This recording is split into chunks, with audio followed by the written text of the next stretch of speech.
नमस्कार दोस्तों, मैं गौरव आपका बहुत बहुत स्वागत करता हूं मेरे इस अपने नए चैनल में जिसका नाम है गौरव चौधरी। और ये है इसकी पहली वीडियो जहां पे मैं आपसे बात करने वाला हूं अपनी लाइफ के बारे में।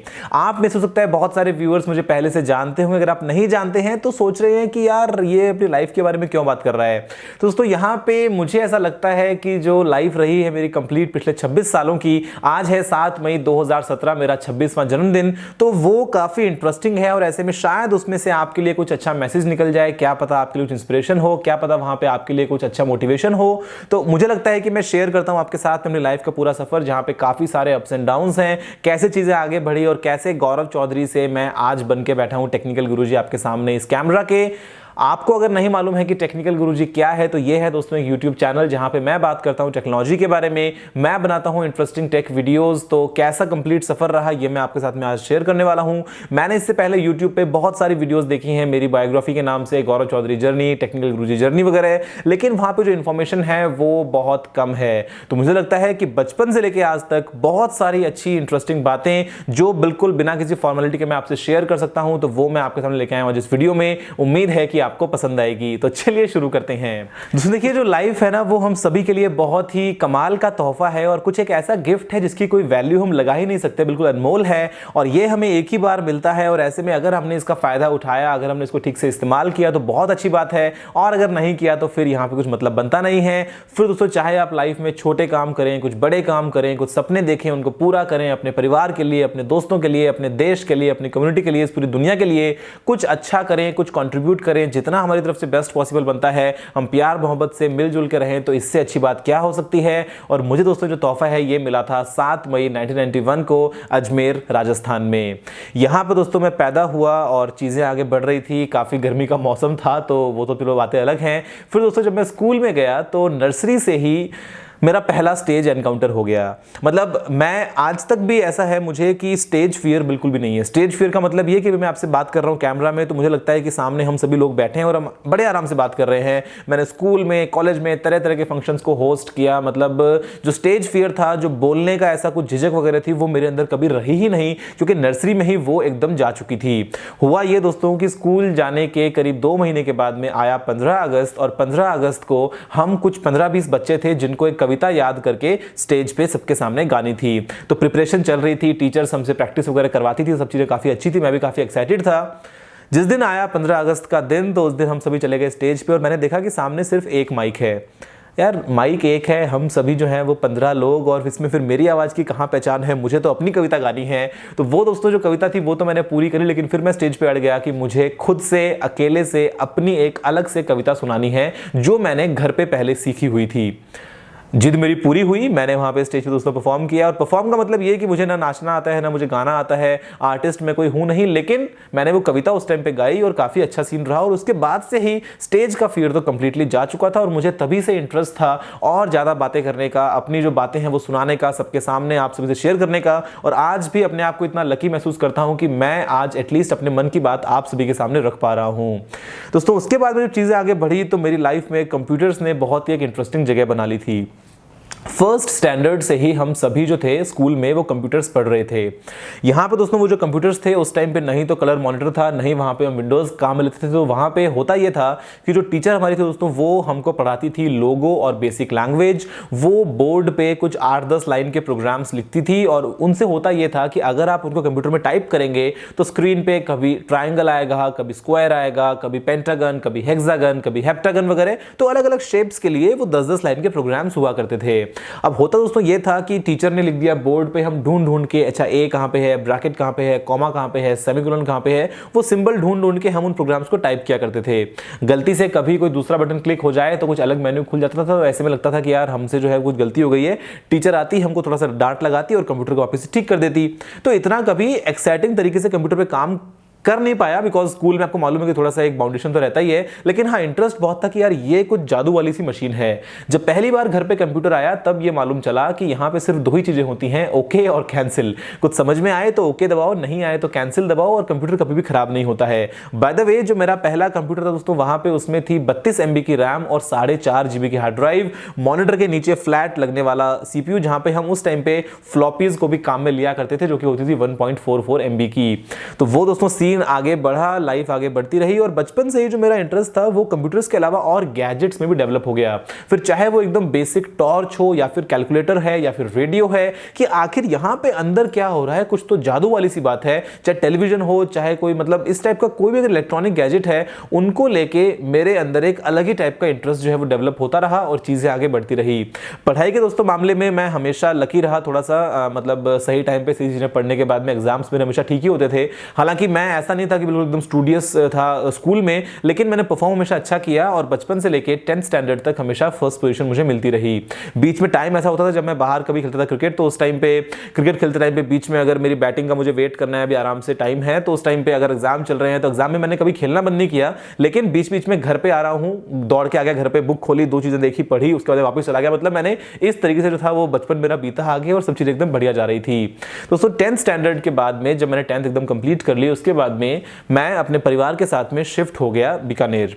यहाँ पे दोस्तों बीकानेर शिफ्ट इसलिए हुआ क्योंकि जो मेरे फादर थे वो पहले अजमेर यूनिवर्सिटी में जॉब करते थे, उसके बाद में उन्होंने ज्वाइन किया बीकानेर यूनिवर्सिटी के अंदर कंट्रोलर ऑफ एग्जामिनेशन की पोस्ट के लिए। तो मैं और मेरे पेरेंट्स जो है वो आगे बीकानेर। उस टाइम पे दूसरे मेरे ब्रदर थे वो जा चुके थे अजमेर से दुबई, जो कि पहले अजमेर में अपना बिजनेस करते थे, वो आगे दुबई अपने बिजनेस को सेट करने के लिए। और जो मेरी बड़ी सिस्टर्स थी 2, वो उनकी मैरिज होने के बाद में अपने अपने घर जा चुकी थी। आज दोस्तों उनमें से एक इंस्पेक्टर हैं और एक टीचर हैं। तो बेसिकली मैं अपने पेरेंट्स के साथ में अजमेर से निकल के आ गया बीकानेर। हाँ, अगर मैं आपसे बात करता हूं 10th क्लास के परसेंटेज की, तो दोस्तों मुझे मिले थे 83.6%, जो मुझे लगता है कि 2006 में मैंने 10th की थी तो उस टाइम के हिसाब से ओके था, ठीक था, अच्छा था और बस काम बनता गया।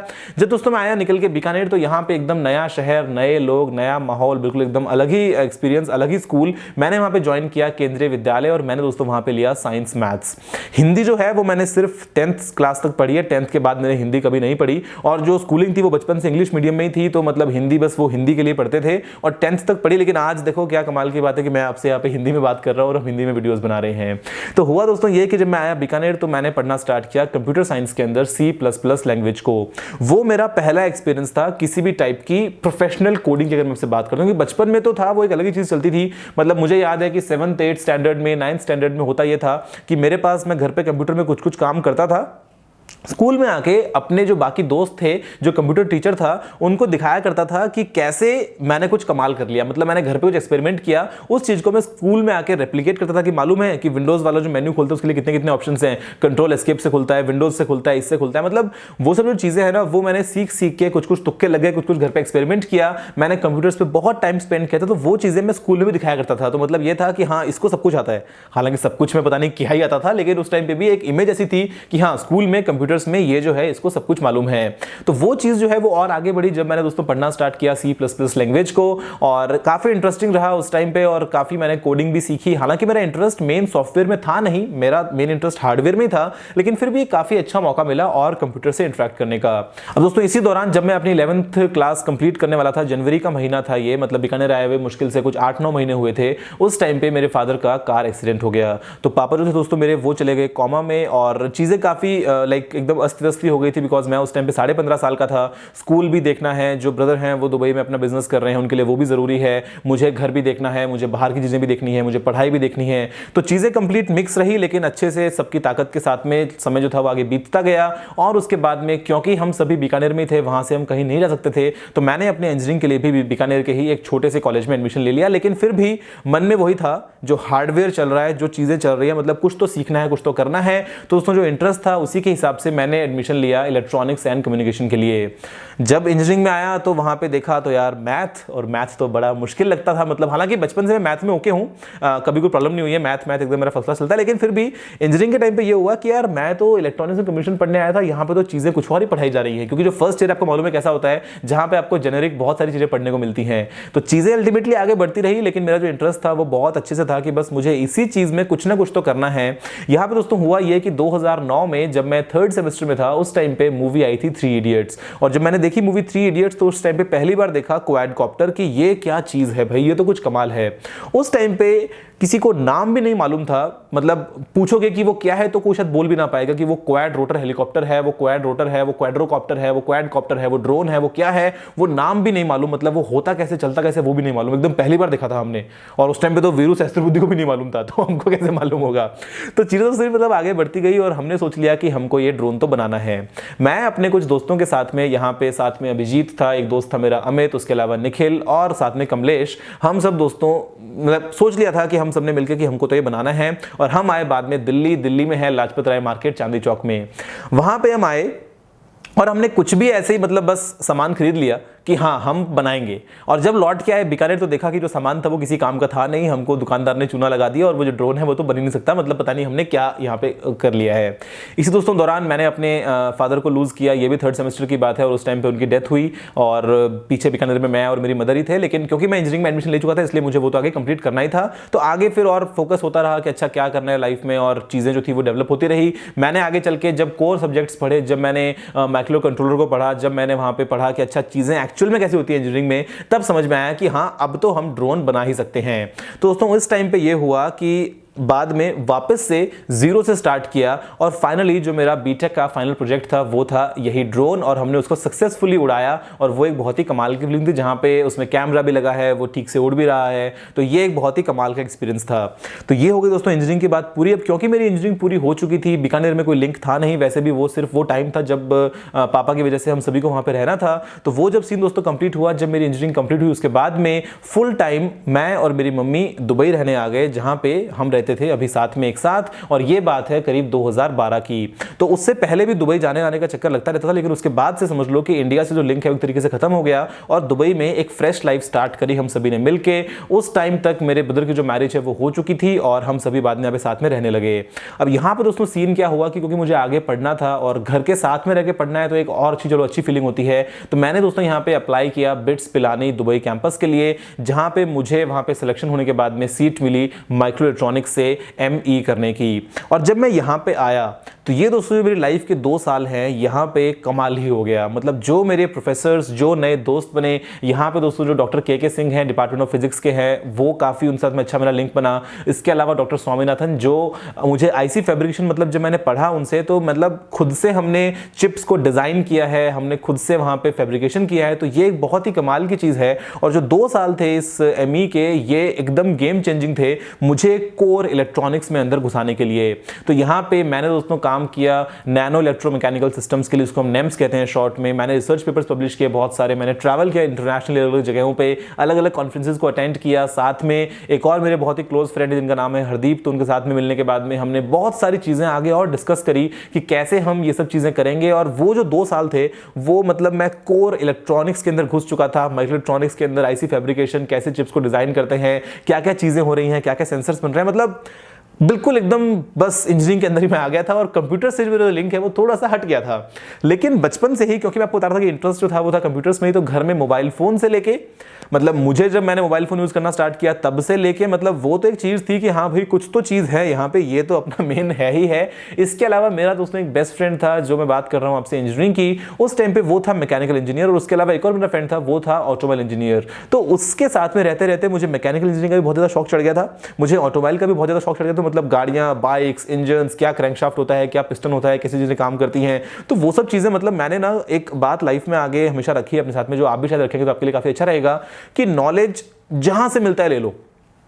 कोई अपने दिमाग की लिमिट नहीं है, जहां से जो कुछ नया सीखने को मिल रहा है, कुछ ऐसी नई चीज आपको अगर एक्सपीरियंस करने को मिल रही है तो कभी पीछे मत हटो, क्योंकि यहां पे आप उस चीज का अगर नॉलेज रखोगे तो वो कभी ना कभी काम आएगा। और अगर नहीं भी आए तो क्या फर्क पड़ता है भाई, एटलीस्ट आपको मालूम है 2 नई चीजों के बारे में। तो वो जो थोड़ी थी दोस्तों वो बचपन से मेरे साथ रही, और ऐसे में मतलब मैंने 50 तरह की चीजें सीखी, कभी किसी चीज के लिए ना नहीं किया। किसी भी तरह का प्रोजेक्ट हो स्कूल में, कॉलेज में, सभी के लिए हमेशा हाँ बोली। मतलब 11th स्टैंडर्ड की बात है, वहां पे मैंने एक बनाई थी एक बार एक हाइड्रोलिक क्रेन।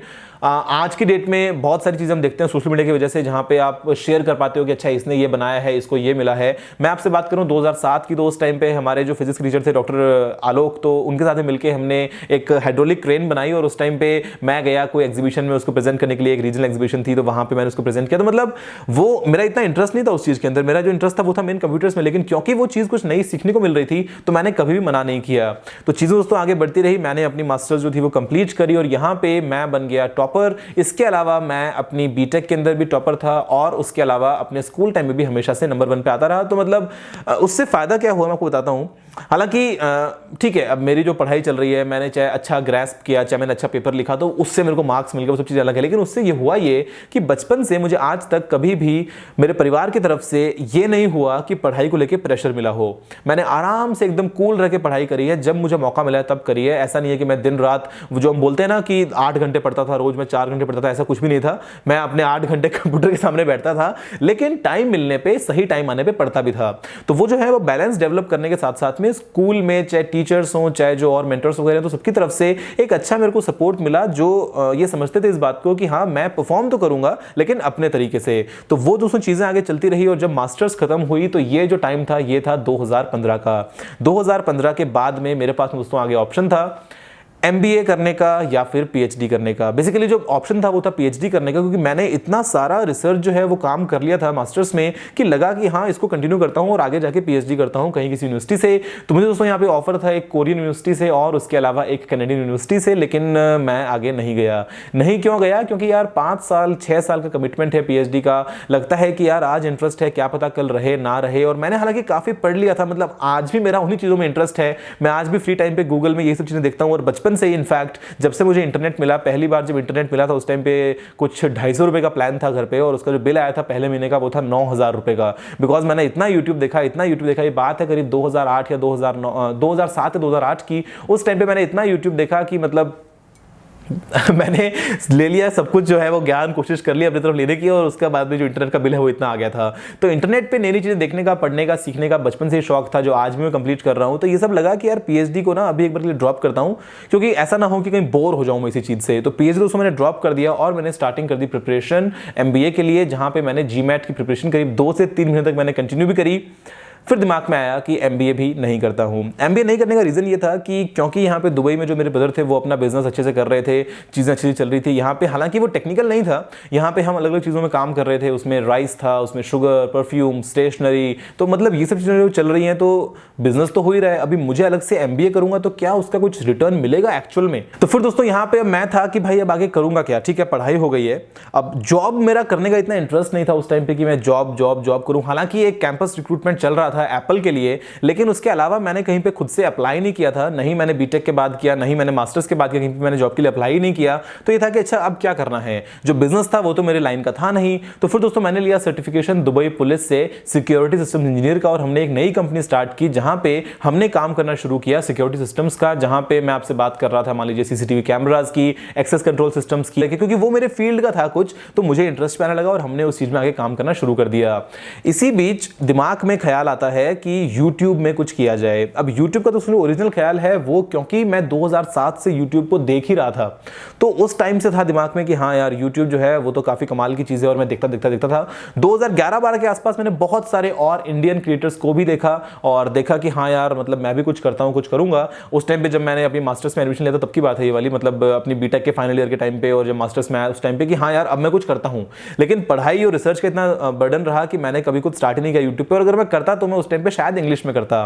तो चीज़ें आगे बढ़ती रही और कभी कुछ हो नहीं पाया यूट्यूब का। लेकिन अब लगा कि हाँ यार चलो बिजनेस चल रहा है, मैं अपने परिवार के साथ में हूँ, बढ़िया से एकदम अपना टाइम जो है वो एकदम फर्स्ट क्लास स्मूथ है। मुझे ऐसा नहीं है कि ज़्यादा प्रेशर है, मुझे ऐसा नहीं है कि टाइम जो है वो कम पड़ता है। तो फ्री टाइम में मैं यूट्यूब पे आके वीडियोस बना सकता हूँ। यहाँ पे दोस्तों एक चैनल मैंने देखा शर्मा जी टेक्निकल, और उनके बाद में मैंने सोचा कि चलो ठीक है मैं भी हिंदी में ही वीडियोस बनाता हूँ, उनके साथ में मिला मैं। उसके बाद में मैंने अलग से अपना चैनल स्टार्ट कर दिया 18 अक्टूबर 2015 को, और 19 अक्टूबर को जो पहली वीडियो है वो मैंने पोस्ट कर दी टेक्निकल गुरुजी चैनल पे। और हिंदी में आपसे बात करता रहा, अलग अलग टॉपिक्स पे बात करता रहा, कुछ ऐसी चीजें जो इंडिया में शायद मुझसे पहले कोई और नहीं करता था वो मैंने शुरुआत करी, और करते करते हम सभी आगे बढ़ते रहे। काफी सारे रिकॉर्ड हम सभी ने मिलकर तोड़े, और आज की डेट में करीब 17,35,000 सब्सक्राइबर्स के साथ में हम आज खड़े हैं। तो ये है टेक्निकल गुरुजी। इन पैरेलल अभी भी मेरे दिमाग में ख्याल आता है कि मैं PhD करूंगा। अभी भी मेरे दिमाग में ख्याल आता है कि जो मेरे थे गाइड डॉक्टर के सिंह, उनसे कभी बात होती है तो लगता है कि हाँ यार PhD एक बार ज्वाइन करता हूँ और एक बार PhD कंप्लीट करता हूँ, मैं एक बार ना शुरू करता हूँ और PhD मुझे करनी चाहिए। तो दिमाग में भी बहुत सारे ख्याल है। जो बिजनेस है वो अपना अलग चल रहा है, जो यूट्यूब है वो मैं सुबह शाम आपसे बात करता हूँ और वीडियोज़ तो बना ही रहा हूँ। उसके अलावा आप सभी से मिलने का मौका मिलता है, तो मैं घूमना मुझे बहुत पसंद है, मैं अलग अलग जगह ट्रैवल करता हूँ। जब इंडिया में था आपको मालूम है कि मैंने कितने सारी सिटीज़ को भी कवर किया है इंडिया में। तो ग्लोबली मतलब दिमाग में यही आता है कि हाँ यार हम बहुत कुछ अच्छा अच्छा काम कर सकते हैं, और मैं अगर अपना नॉलेज जो भी मैंने थोड़ा बहुत गेन किया है वो अगर मैं आपके साथ में शेयर कर पाऊं तो इससे बड़ी बात क्या होगी। तो बचपन से लेकर आज तक मतलब जो कंप्यूटर्स का इंटरेस्ट है, जो मोबाइल फोन्स का इंटरेस्ट रहा, जो मैंने पढ़ाई करी, जो रिसर्च करी, उसी चीज़ को थोड़ा सा हिंदी में लगा के, थोड़ा सा अच्छा तड़का लगा के अगर मैं आपसे शेयर करता हूं तो मुझे लगता है कि शायद आप भी उसको पसंद करते हैं और हम ऐसे ही मिलकर नॉलेज को आगे शेयर करते रहते हैं। और ज्ञान जो है वो बचपन से मैंने देखा है कि यार जितना बांटेंगे ना उतना अच्छा होता है। मतलब मैंने कभी भी ऐसा नहीं हुआ कि कोई मुझसे कुछ पूछने आया और मैंने उसको मना कर दिया हो। वो मुझसे पूछना आता था एक चीज, मैं उसको 4 चीज समझा के भेजता था। तो स्कूल टाइम से, कॉलेज टाइम से मैंने बहुत सारी ऐसी चीजें करी हैं जहां पे मैंने फ्रेंड्स से चीजें डिस्कस करी हैं, उनसे कुछ सीखा है, खुद का कुछ सिखाया है। और यही जो थॉट है वो आज भी है, इसीलिए आपसे ऐसे बैठ के बात कर रहा हूं। और लाइफ में हम सभी को यार बहुत सारे अच्छे अच्छे चांसेस मिलते हैं, सही टाइम पे सही चांस को ग्रैब करना ये बहुत जरूरी है। कभी हार नहीं मानना ये भी बहुत जरूरी है। मतलब मुझे याद है जब मैंने मेरे पापा की डेथ हुई तो उस टाइम पे मतलब लगा था कि यार अब लाइफ में सब खत्म है या कुछ हो सकता है। मतलब आज भी लगता है कि वो अगर होते साथ में तो देखते कि हाँ यार मैं कुछ अच्छा कर रहा हूं। और अब दोस्तों यहाँ पे एक चीज इंपॉर्टेंट है कि हमें कभी भी किसी चीज को रुकावट नहीं बने देना है। हमको जो हमारा पैशन है, जो हमारा इंटरेस्ट है जेन्युइन, उसी में आगे बढ़ते रहना है, कुछ ना कुछ काम करते रहना है। रिजल्ट जो है वो मिल जाएंगे, आज नहीं मिलेंगे कोई बात नहीं, 2 साल के बाद मिल जाएंगे, 6 महीने के बाद मिल जाएंगे, 10 साल के बाद मिल जाएंगे। लेकिन आज अगर आप अपनी तरफ से ट्रांसपेरेंट रह के सच के साथ मिलकर आगे कुछ भी काम करते हो वहां पे आपको डेफिनेटली सक्सेस मिलने वाली है। तो ऐसा नहीं है कि किसी के पास में अपॉर्चुनिटीज कम है, किसी के पास में ऑप्शंस कम है, किसी के पास ज्यादा रिसोर्सेज नहीं है तो हम ये हार मान के बैठ जाएं कि नहीं भाई कुछ नहीं हो सकता। लाइफ दोस्तों बहुत बड़ी है, यहाँ पे बहुत मौके मिलते हैं। आपको आपकी तरफ से हमेशा सच के साथ में रहना है, आपको कभी भी चीटिंग नहीं करनी है, आपको कभी भी शॉर्टकट की तरफ नहीं जाना है। आपको हमेशा अपनी तरफ से पूरी डेडिकेशन से अगर आप काम करोगे तो डेफिनेटली आपको रिजल्ट मिलेगा। और यही मैंने कुछ सीखा है आज तक लाइफ में। हालांकि ज़्यादा मैंने समय गुजारा नहीं है, अभी 26 साल के हुआ हूँ सिर्फ, लेकिन इन 26 सालों में बहुत सारे अप्स एंड डाउन्स देखे। बचपन से लेके मतलब एकदम स्मूथ निकला, फिर बीच में अचानक से जो मेरे पापा का एक्सीडेंट हो गया, उस टाइम पे पापा की डेथ भी हो गई, तो बहुत सारे अप्स एंड डाउन उस टाइम पे भी थे। उसके बाद में वापस से पिकअप किया, वापस से पढ़ाई तो थी वो कंटिन्यू चली रही थी। उसके बाद में अभी अपनी हायर स्टडीज़ भी कंप्लीट करी, उसके अलावा अभी जो बिजनेस है कंप्लीट वो भी संभाल रहा हूँ। उसके अलावा यूट्यूब पे आपसे बात कर रहा हूँ। तो ये तो हालांकि मेरा शौक है एक तरीके से कि मैं इन्फॉर्मेशन शेयर करता हूँ, तो वो सब चीज़ें हैं वो बहुत अच्छे से रही। और बस ये था दोस्तों, काफ़ी एक लंबा वीडियो हो गया आई बिलीव, लेकिन फिर भी मेरे बारे में एक सफ़र जहाँ पे आपको शायद पसंद आया होगा कि कैसे कंप्लीट चीज़ें रही हैं। आगे के जो भी अपडेट्स हैं कि लाइफ में क्या होने वाला है, मैं क्या कहीं पे मतलब कुछ नया करने वाला हूँ, या फिर जो भी आगे अगर मैं PhD का प्लान कर रहा हूँ, MBA का प्लान कर रहा हूँ, या जो भी चीज़ें हैं ऐसी बहुत सारी, तो वो जो चीज़ें हैं वो मैं आपके साथ शेयर करने वाला हूँ आने वाले दिनों में। आप अगर इस चैनल को सब्सक्राइब करेंगे तो यहाँ पर दोस्तों मैं आपसे वीकली बात करने वाला हूँ नॉर्मल लाइफ के बारे में, और आपको शायद कुछ अच्छे मैसेजेस मिलेंगे उन वीडियोज़ में। आई होप कि आपको वीडियोज़ भी पसंद आएंगी। तो बस दोस्तों यही था कंप्लीट सफर। और क्योंकि ये इस चैनल पे पहली वीडियो है तो यहाँ पे मेरी तरफ से ये एक फ़ोन है जो है Samsung Galaxy S8, और ये आपके लिए एक छोटा सा तोहफा मैंने सोचा कि मेरे बर्थडे पे एक रिटर्न गिफ्ट आप सभी के लिए हो। तो ये आप में से किसी भी एक व्यूअर को मिल जाएगा। जो कॉन्टेस्ट दोस्तों उसमें एंटर करने के लिए आपको सिर्फ इतना ही करना है कि आपको चैनल को सब्सक्राइब करना है, इस वीडियो को लाइक करना है, शेयर करना है और नीचे कॉमेंट डाल देना है, और बस इतना सही काम है। और रैंडमली एक कमेंट पिक करने के बाद में आप में से कोई एक व्यूअर जीत जाएंगे इस फोन को। बस इतनी सी कहानी है। आई होप कि आपको वीडियो पसंद आया होगा। अगर आपका कोई और सवाल सुझाव हो तो आप नीचे कमेंट करना मत भूलिएगा। अगर आपने इस वीडियो को लाइक या शेयर नहीं किया तो वो तो करना जरूरी बन जाता है। और अगर आपने चैनल को सब्सक्राइब नहीं किया तो दोस्तों सब्सक्राइब कर लीजिए। मैं आपके लिए यहाँ पे ऐसे ही वीडियोस लेके आता रहूँगा जहाँ पे आपसे बात करूँगा लाइफ के बारे में, कुछ इंटरेस्टिंग चीज़ों के बारे में, और उम्मीद है कि आपको वो भी पसंद ही आएंगी। जय हिंद, वंदे मातरम।